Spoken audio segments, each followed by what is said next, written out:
Joe Schoen in the Giants press release announcing, and they didn't say we've mutually parted ways. They say that Brian Daboll has been relieved of his duties as head coach. They say that Joe Schoen, the GM, will stay on and lead the search for a new head coach. I think if you do a redraft, and I'm not a big fan of the redraft pieces, but we all do them. If you do a redraft, we're only halfway through the season.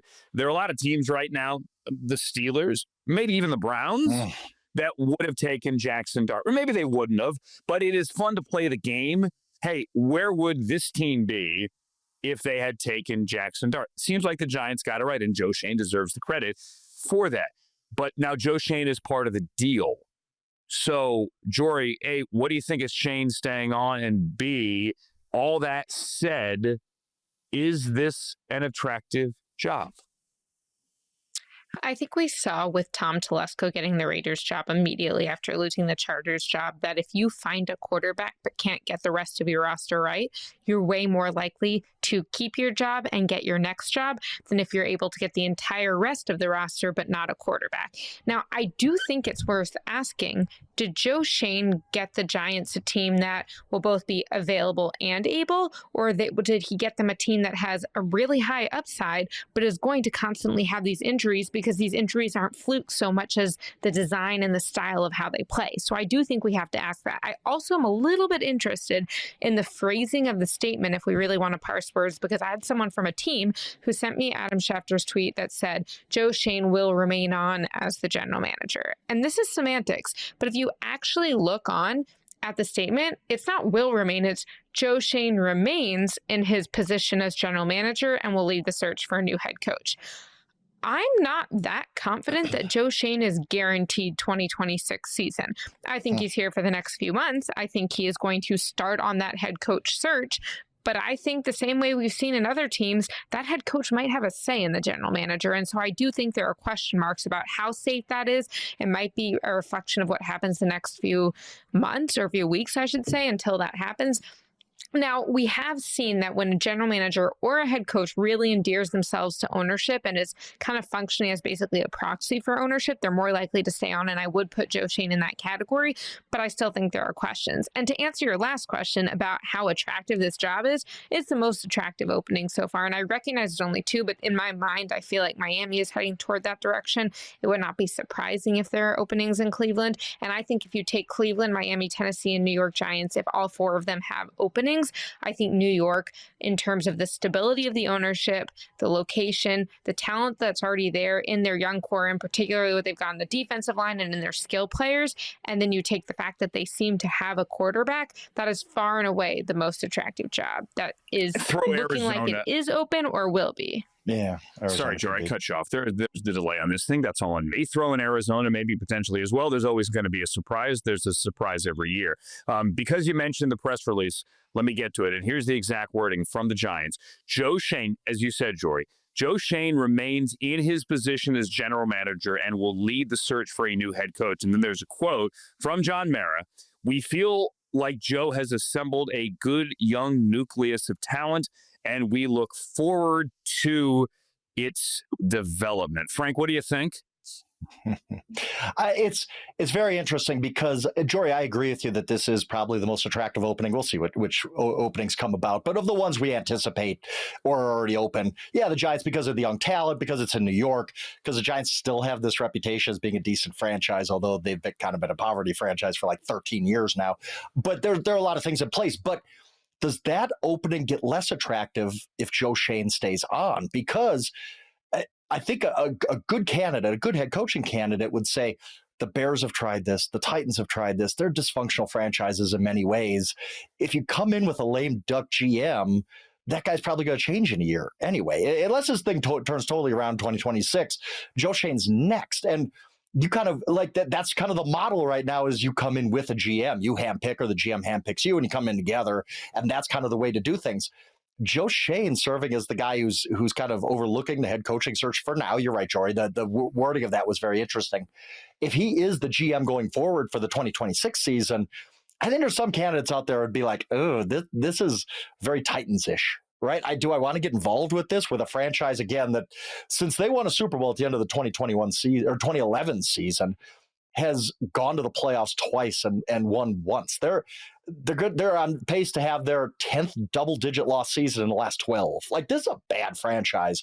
And you add on, okay, I'm not coming in with my own GM. I'm coming in with a GM who is already on very thin ice here. And it's not even about whether Joe Schoen has done a good job or a bad job at this point. I think he's done some good things. His last 2 drafts have been excellent. Of course, the Saquon Barkley thing happened. Even probably worse than that was Xavier McKinney leaving for nothing, because Saquon Barkley is never going to work in New York. We saw that over and over. But I think Joe Schoen has done some good things, done some not so good things. But it's more like, is this helping you as a franchise to keep Joe Schoen on? I don't know that the answer to that is yes, to be honest. The package deal is kind of what works in the NFL now, and the Giants are going against that. And I'm not sure that that's their best course of action. All right, I'm gonna run down the list of names. This is Joe Schoen's last 2 drafts. So this year, Abdul Carter, sacks aren't there, the pressures are, if that's important to you, and it should be. Abdul Carter, Jaxson Dart, Darius Alexander, the Toledo defensive lineman, Cam Scadaboo, Marcus Bowe, the O-lineman, Thomas Fedona, and Corey Black. Those are 7th-round picks. And then last year, Malik Neighbors, the 2 DBs, Tyler Nubin, Andrew Phillips, Theo Johnson, Tyrone Tracy. I would argue that the DBs can play, that Neighbors, obviously, we know what he could do. Theo Johnson's coming into his own this year now that he's got a quarterback. Tyrone Tracy, we saw, can run when healthy, and with him and Scadaboo in the backfield, it's a pretty decent combo. But you're right. You need to marry the coach and the GM generally. You don't need to, but generally, that's how it works, and it works best. Now, let's play make-believe here. We've already heard the names like Clint Kubiak. We've heard Lane Kiffin. I mean, we're just making stuff up on Twitter here. Put Lane Kiffin and Jaxson Dart back together. I've also, all right, you guys are going to laugh. I am just going to do this. Maybe I'm just doing this for the social clip, but I'm going to do it. Okay? If you don't, I will. I think I already got it. Okay. There it is. Jori Bill Belichick.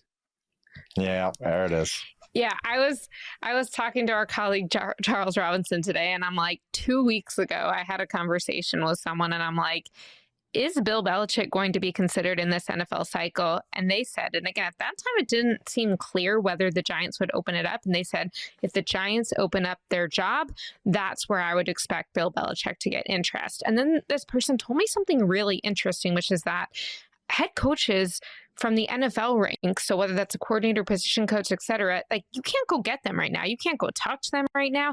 That would be considered tampering. Howie Roseman would probably fine you 14 draft picks. And oh, by the way, there is a specific cycle for how this works. But if a coach is in the college ranks, like Bill Belichick is, the Giants could call him today and they would not be violating NFL policy. And so I think that when you consider this, there's actually some belief around the NFL that because there's a little bit shorter of a pipeline at the top, not really a pipeline, but like a top end of the available and attractive candidates for head coaches within the NFL ranks, that we will see multiple college coaches get head coaching jobs in the NFL last year, at least be seriously considered. That this will become a little more common. But I do think that the Giants will at least put in the call to Bill Belichick, and you've got to ask whether he would be interesting. The other name, and then I want to hear what you think about Bill Belichick, Frank, to me is, if Joe Schoen's sticking around, you know that Joe Schoen came from Buffalo. He's got his eye on Buffalo, and he's well aware of what's happening in Buffalo. I would love to see what Joe Brady, the Buffalo offensive coordinator, could do with Jaxson Dart. And I recognize that he's not coming off a banner week. And he even said after the Miami Dolphins lost on Monday, he said, this is on me, and I take this solely on me. But he is the most attractive coaching option for a head coach to a lot of people in the NFL. And so to me, I'm curious Bill Belichick, and I'm curious Joe Brady. Frank, what do you think? All right, hold on. Frank, stay there. Yeah, I was going to wait. Andrew can't wait here. What you got, Andrew? Let me say this. About an hour ago, before we sat down, before Joe Brady went to the podium in Buffalo, Sean McDermott was asked point blank, are you going to keep him on as OC? Are you going to make a change in play caller? And he said, no, he's my OC. And then he was asked, because of Brian Daboll's history here, used to be your OC, would you bring Brian Daboll back to work with Josh Allen? And he said, right now, I'm not going to do that. It's not even under consideration. So, like, all these ties between these two franchises, I don't know, crazy. Frank. Let's talk Belichick, because that'll be the elephant in the room until somebody else gets hired. We all know the ties. Belichick loves that organization. He was their defensive coordinator there, did great work in the Super Bowl years, doesn't probably get enough credit for that. And look, I have ultimate respect for Bill Belichick. I think he has a very clear argument to be the best coach in NFL history. But what has he done lately? Like, you're not talking about hiring Bill Belichick in the middle of his prime. You're talking about Bill Belichick is going to be 74 years old next year. We've seen this is not working with Pete Carroll with the Raiders. Right now, you're like, what was the point in hiring Pete Carroll? This was a rebuilding team that hired the oldest coach in NFL history. I think the Giants would be making the same mistake. And that's as somebody who really, truly does respect Bill Belichick. He hasn't had a great season since, what are we talking about, 2019 when Brady left? Mm-hmm. It's been a while. And the UNC thing has been pretty bad. Like, it's turning around slightly, but it's still not a success. So why would the Giants, who are nowhere close to competing with the Eagles, they might not even have a better footing right now than the Commanders or the Cowboys in the division. Okay, they're not a year or two away from being NFC East champions. Why would why would the Giants consider Bill Belichick? He's, again, I don't want to be ageist here. He's 74 years old. You're not coaching that much longer. You're being ageist, Frank. I am being ageist, actually. I shouldn't have even said anything. I'll be ageist. Why would you hire a 74-year-old head coach when you are clearly a rebuilding team? It makes no sense. It just, as much as there's some jobs Bill Belichick would fit. If you somehow, some way had this team come open where you're like, we could win a Super Bowl next year with the right coach, cool, go do that. He's a 1 year, 2 year guy, maybe. He ain't a guy for the rebuilding Giants. This is all nostalgia. This is all stuff that he did in the 1990 season to shut down Jim Kelly and Thurman Thomas. Well, that was a long freaking time ago, okay? Like, it doesn't make any sense to me other than connecting dots, because it would be a bad hire. As great as Bill Belichick is, and he's undeniably great, it makes no sense for the New York Giants in 2026. Well, let me offer this too. I think Bill Belichick can still coach. Obviously, the record speaks for itself, and this year has been a bit of a mess. But considering everything going on off the field, I'll phrase it that way with Bill Belichick, do you, if you're the Giants, want that circus with the back pages right now in New York? This isn't the same Belichick you would have hired 4 years ago.